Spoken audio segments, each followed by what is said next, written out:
I told my stepdaughter boys don't like her cause she's fat. I, 44M, have been with Penelope, 39F, for the last 9 years.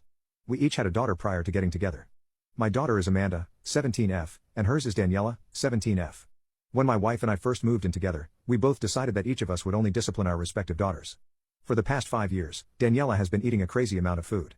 She's put on so much weight, 200 pounds plus, that she's borderline obese if not already. I had concerns that she had an eating disorder and suggested to my wife that she put her in therapy because this isn't healthy. However, my wife dismissed my concerns and told me she's a growing girl who needs to eat. The problem is she was also taking food that didn't belong to her. For example, I once bought a box of protein bars for myself only to find out later they were all gone before I had a chance to eat even one bar. Amanda's best friend gave her a piece of cake to bring home for her birthday and that also disappeared. We later found out that Daniela had eaten them. The girls had so many fights because Daniela was taking food without asking. It got so bad that I had to get Amanda a mini fridge so that she could keep food for herself in her room.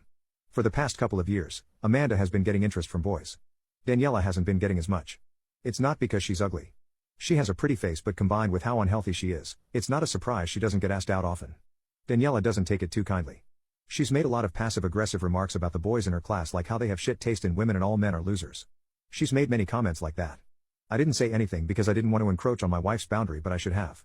Anyway, Amanda has had a crush on a boy for a while now and he recently asked her out.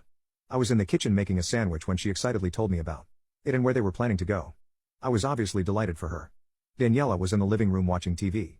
She overheard us and passed a comment, "Boys will go after any chick who opens their legs." I told her that's not a nice thing to say and asked her to apologize. She replied, "I'm not apologizing to this slut." I saw Amanda had tears running down her face. I just got so angry. I yelled at Daniela and said it's none of her business who Amanda dates and the only reason she isn't getting dates is because she's fucking fat. Daniela burst into tears and went to complain to her mom. That started a big argument and I told her she needs to parent her daughter and tell her to keep her nasty remarks to herself. They ended up going to my mother-in-law's house to spend the night. When I talked to my sister, she said I should have handled the situation more delicately since Daniela is still a child and clearly having self-esteem issues. However, I only said what I did to defend my daughter. So am I the asshole?